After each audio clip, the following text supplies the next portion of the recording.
നമ്മുടെ ബിഗ് ബോസിലേക്ക് അടുത്ത താരങ്ങൾ 6 പേര് വന്നിട്ടുണ്ട്. സാബുമാൻ, ബിന്നി, ആര്യൻ, രേണു ചേച്ചി, ഒണീൽ, അതേപോലെ ലക്ഷ്മി. ഇത്രയും പേരാണ് വന്നിരിക്കുന്നത്. വന്നവരെല്ലാം തന്നെ അത്യാവശ്യം ഒരു നല്ല രീതിക്ക് തന്നെ അനുമോൾക്ക് ആശ്വാസമേകുന്ന രീതിയിലാണ് വന്നേക്കുന്നത്. എല്ലാവരും കൂടെ വന്ന ടൈമിൽ ഭയങ്കര ഡാൻസൊക്കെ ആയിരുന്നു. എല്ലാവരും വന്ന് പരസ്പരം കെട്ടിപ്പിടിച്ചു. ബിന്നി ഒഴിച്ച് ബാക്കി എല്ലാവരും അത്യാവശ്യം നല്ല രീതിയിൽ അനുമോളുടെ അടുത്ത് നിന്നിട്ടുള്ളതായിട്ടാണ് എനിക്ക് ഫീൽ ചെയ്തത്.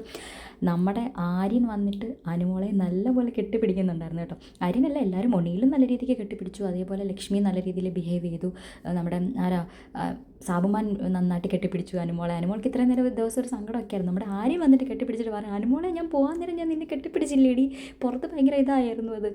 അപ്പോൾ അവൾ പറഞ്ഞു, ഇടാ എന്നെ അകത്ത് വെച്ച് കെട്ടിപ്പിടിച്ചില്ലേടി, ഞാൻ നിന്നെ ഇപ്പം കെട്ടിപ്പിടിക്കുമെന്ന് പറഞ്ഞിട്ട് അവളെ ഭയങ്കരമായിട്ട് ഹഗ് ചെയ്യുന്നുണ്ട് ആര്യൻ.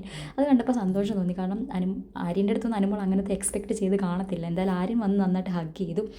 കാരണം ആര്യനൊരു ദേഷ്യമുണ്ട് ആദില നൂറയുടെ അടുത്ത്. ആദില നൂറ നമ്മുടെ ആര്യനെക്കുറിച്ചൊരു മോശം വാക്ക് പറഞ്ഞപ്പോൾ അത് ആര്യനെ സപ്പോർട്ട് ചെയ്തായിരുന്നു അന്ന് അനുമോൾ സംസാരിച്ചത്. എന്തായാലും അത് ആര്യൻ കണ്ടു കാണുമല്ലോ. അപ്പോൾ ആ ഒരു രീതിക്ക് ആര്യൻ്റെ അടുത്ത് അനുമോളുടെ അടുത്ത് ആര്യൻ ഒരു സ്നേഹമുണ്ട്. ആദില നൂറയുടെ അടുത്തൊരു ദേഷ്യം വരാനും ഇത് ചോദിക്കാനുള്ള സാധ്യതയുമുണ്ട്. അത് ചോദിക്കാൻ തന്നെ വേണം. അവളുമാരെ മാത്രം അങ്ങനെ രക്ഷപ്പെട്ട് പോകണ്ടല്ലോ. അതിനുശേഷം അകത്ത് വന്ന സമയത്ത് നമ്മുടെ നെവിൻ ലക്ഷ്മിയുടെ അടുത്ത് ചോദിക്കുന്നുണ്ട് എങ്ങനെയാണ് പുറത്തെന്നൊക്കെ. ലക്ഷ്മി പറഞ്ഞു, എനിക്ക് പുറത്തെ കാര്യമൊന്നും എനിക്കറിയത്തില്ല, എനിക്കതിനെക്കുറിച്ചൊന്നും അറിയത്തില്ല എന്നുള്ള രീതിയിലാണ് ലക്ഷ്മി പറയുന്നത്. വലുതായിട്ടൊന്നും ലക്ഷ്മി വിട്ട് പറയാൻ നിൽക്കുന്നില്ല. പിന്നെ നമ്മുടെ രേണു ചേച്ചിയെ മസ്താനി എടുത്ത് പൊക്കി കൊണ്ടുപോകുന്ന കണ്ടു. പിന്നെ അതിനുശേഷം മസ്താനി ആര്യനും തമ്മിൽ ഇൻ്റർവ്യൂ ഒക്കെ കൊടുത്തപ്പോൾ അതിൻ്റേതായിട്ടുള്ള രീതിയിലൊക്കെ അവർ പരസ്പരം സംസാരിക്കുന്നുണ്ടായിരുന്നു.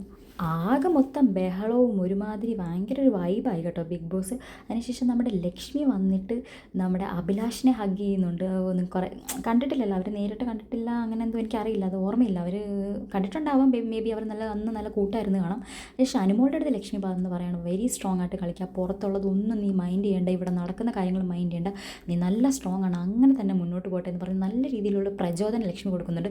സൈഗ ആകെ വിളറി വെളുത്തിരിക്കുക, ഇവളെന്തൊക്കെയാണ് പറഞ്ഞു കൊടുക്കുന്നത്, ഞങ്ങളെല്ലാം കൂടി ഇവളെ തകർക്കാൻ നോക്കുമ്പോൾ ഇവളെന്തോ വന്ന് പ്രചോദനം മോട്ടിവേഷൻ കൊടുക്കുന്നതെന്ന് ഓർത്തിട്ട് സരിക മുങ്ങുന്നുണ്ട്. ഇപ്പം തന്നെ ന്യൂസ് പിടിച്ചിട്ട് മറ്റുള്ളവർക്ക് എന്ന് കൊടുക്കും സരിക.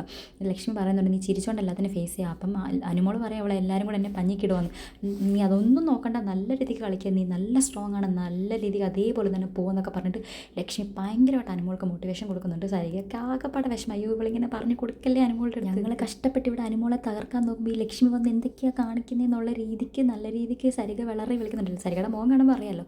അതിനുശേഷം പിന്നെ ലക്ഷ്മി വന്നിട്ട് മസ്താനിയുടെ അടുത്തൊക്കെ പറയുകയാണ്, ഞങ്ങളുടെ ലഗേജ് എന്തോ വൈകിയെന്നോ ലഗേജിൻ്റെ കാര്യമൊക്കെ പറയുകയാണ്. അതുപോലെ ആര്യൻ്റെ ഫ്ലൈറ്റ് മിസ്സായി വൈകി, അങ്ങനത്തെ കാര്യങ്ങളെല്ലാം സംസാരിച്ചു. അപ്പോൾ അനുമോൾക്ക് അത്യാവശ്യം സന്തോഷകരമായ ഒരു നിമിഷമായിരുന്നു ഈ ഒരു വരവ്.